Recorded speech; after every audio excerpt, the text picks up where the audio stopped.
In the winter of 1942, as the Eastern Front hardened under unrelenting snow and the distant thunder of Soviet artillery, a small group of German soldiers gathered in the burned-out shell of a Russian Orthodox church. The men stomped their feet against the cold as their breath formed clouds in the frigid air. At the front, a Lutheran Feldgeistliche, a German military chaplain, arranged a makeshift altar on an ammunition crate covered with a simple white cloth. His communion kit, specially designed for battlefield conditions, contained the essential elements of his faith: a small silver chalice, a paten for bread, and a portable crucifix that could be quickly packed away when artillery began to fall. "In the midst of destruction, we seek construction," the chaplain began, his voice steady despite the distant rumble of artillery. "In the presence of death, we affirm life." For Germany's military chaplains, this paradox defined their wartime service.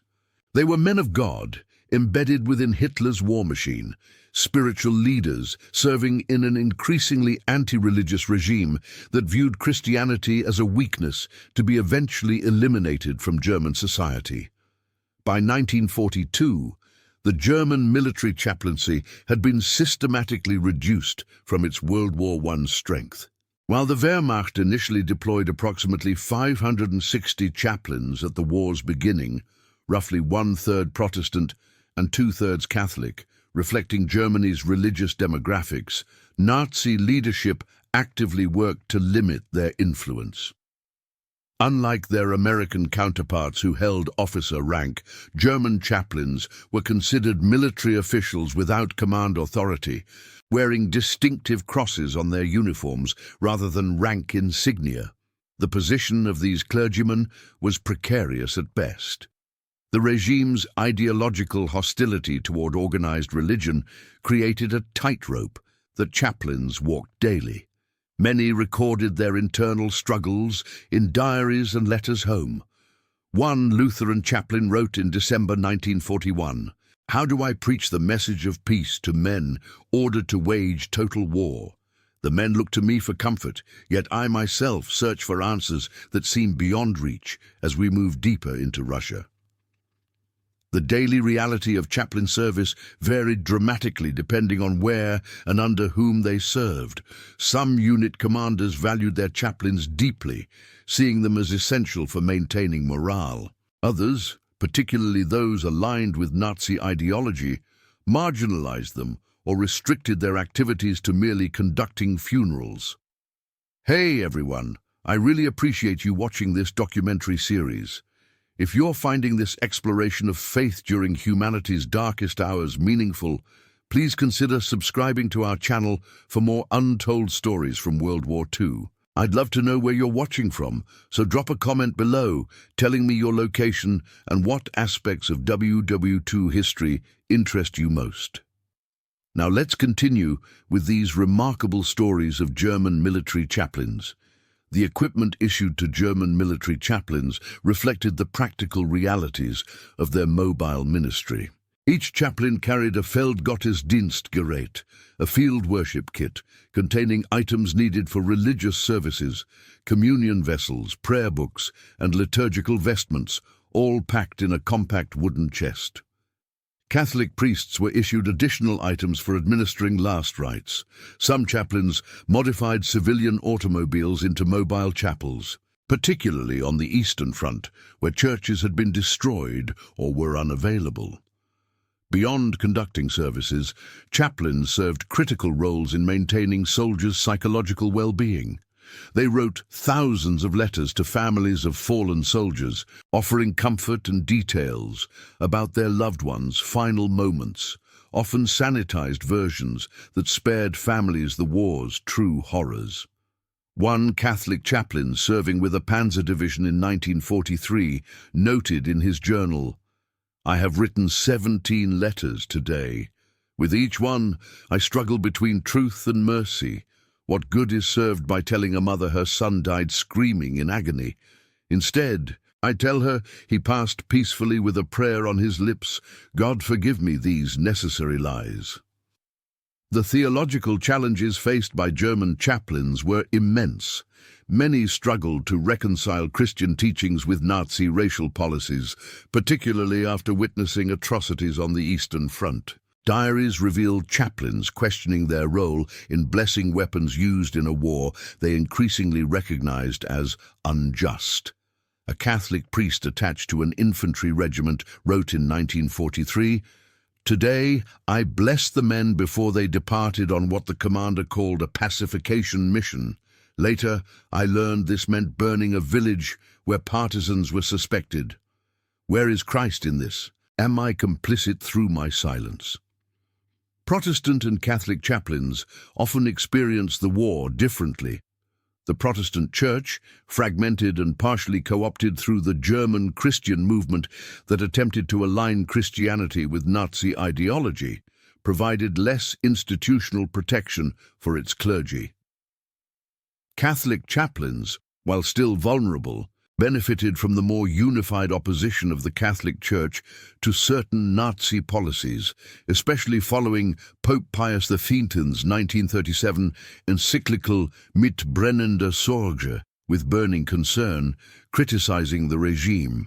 By 1944, as Germany's military fortunes declined, the spiritual needs of German soldiers intensified. Attendance at services grew as men sought meaning amid increasing certainty of defeat. One infantry chaplain recorded conducting 3 services in a single day near Leningrad, each attended by over 200 men.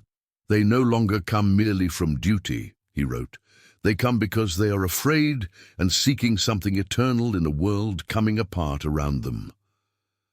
For many German chaplains, their most profound ministry happened not in formal services, but in quiet moments beside the dying. In field hospitals, amid the antiseptic smell and the moans of the wounded, they offered final comfort to young men who would never see home again. It was here, in these intimate moments between life and death, that the chaplain's faith was both most challenged and most essential, a bridge between the horrors of the present and the hope of something beyond. In the autumn of 1944, on a rain-soaked field in France, Captain John P. Sullivan, a Catholic chaplain with the U.S. 1st Infantry Division, arranged an altar on the hood of a jeep. Rain pattered against his stole as soldiers gathered for Mass, their helmets collecting water that ran down their necks.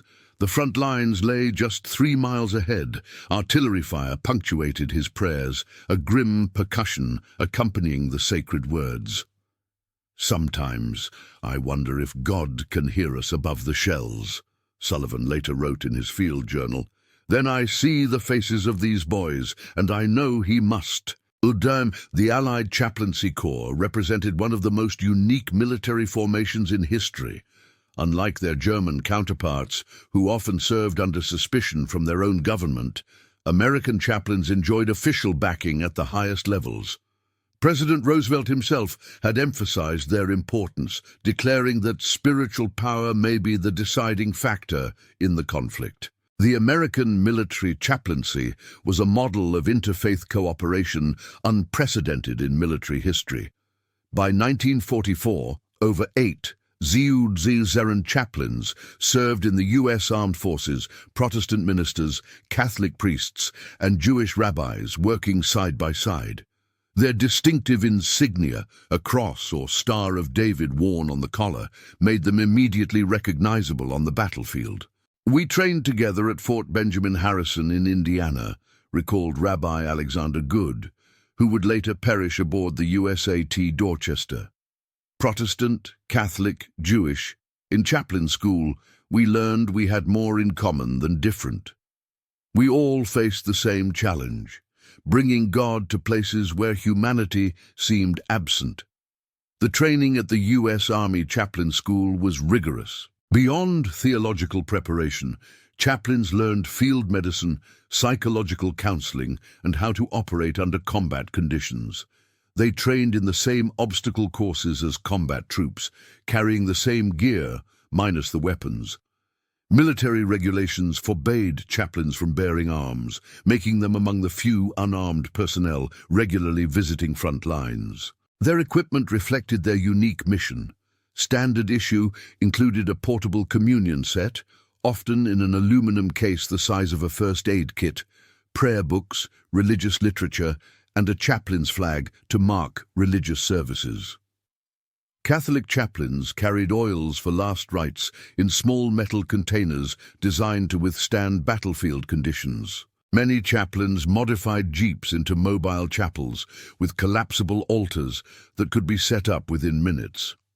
"I carried communion wafers in a steel case," remembered Father Francis Sampson, a paratrooper chaplain who jumped into Normandy. "The case had saved my life once when shrapnel hit my chest pocket. The men called it holy armor." On D-Day, chaplains were among the first waves hitting the beaches. Protestant chaplain George L. Fox waded ashore at Omaha Beach, moving among the wounded and dying as German fire raked the sand. At Utah Beach, Father John Maloney administered last rites to fallen soldiers while bullets sprayed around him. 16 chaplains died during the Normandy landings alone. In the Pacific Theater, chaplains faced different challenges. Marine Corps chaplain Aloysius Schmidt conducted services in sweltering jungle clearings on Guadalcanal, where disease often claimed more lives than combat. "The boys needed something familiar in that alien place," Schmidt wrote. "A prayer, a hymn, something to remind them they weren't forgotten by God in this green hell." British chaplains showed similar courage. The Reverend Leslie Skinner landed in Normandy with a tank battalion, driving a motorcycle between units to conduct services. At El Alamein, Anglican chaplains moved among the wounded during the desert battles, their black cassocks standing out against the sand as they offered comfort. Perhaps most remarkable was the Soviet military's reintroduction of chaplains. After years of state atheism, Stalin relaxed religious restrictions in 1943, allowing Orthodox priests to minister to troops. This pragmatic decision boosted morale on the Eastern Front, where Russian soldiers found comfort in traditional religious practices long suppressed by the communist regime. "We held midnight liturgies in abandoned villages," one Russian Orthodox chaplain recorded. "Soldiers who had never openly prayed before would approach for blessings before battle. Some carried small icons sewn into their uniforms, forbidden but common." The most challenging aspect of a chaplain's duty was ministering to the enemy. Allied chaplains frequently found themselves caring for wounded German soldiers in field hospitals. Rabbi Roland Gittelson, serving with Marine forces on Iwo Jima, recalled, "A dying German soldier asked me if I would pray with him. He didn't care that I was Jewish or American. He just needed God in his final moments." This spiritual bridge across battle lines revealed itself in unexpected ways. After the Normandy breakout, Allied medical stations were overwhelmed with wounded from both sides. Chaplains established a system where religious services were held for all patients, regardless of nationality. I'll never forget watching a Protestant minister from Wisconsin comforting a young German soldier, and reported war correspondent Ernie Pyle. "The boy was terrified until the chaplain spoke a few words of German. Then his entire body relaxed. Death, it seemed, was less frightening with prayer, even from the enemy." For many chaplains, the greatest challenge was reconciling their spiritual message with the brutal realities of modern warfare. How could one preach love for enemies while supporting a war effort? This question haunted many, including Methodist chaplain James O'Neill, who composed the famous weather prayer for General Patton before the Battle of the Bulge. "Sometimes I wonder if I'm serving God or the military," O'Neill confided to his diary. "Then I look at what we're fighting against, and I know this is a just cause. Still, I pray for the souls of those we fight. They're God's children too." In field hospitals, this theological dilemma found practical resolution. Captain Jerome Schiffer, a Catholic chaplain with the 101st Airborne, recalled a makeshift ward near Bastogne, where American medics treated wounded from both armies. "I was giving last rites to an American boy when a German soldier in the next cot asked for prayer. There was no hesitation. Ministry transcends uniform." These moments of shared humanity would multiply as the Allies pushed into Germany itself, creating encounters that would challenge both sides' preconceptions about their enemies. As the fighting intensified in the winter of 1944, these spiritual bridges would become even more important, not just for the troops, but for preserving the very humanity that the war threatened to destroy. As the tumult of battle gave way to the quiet of capture, a remarkable phenomenon occurred in prisoner-of-war camps across Europe.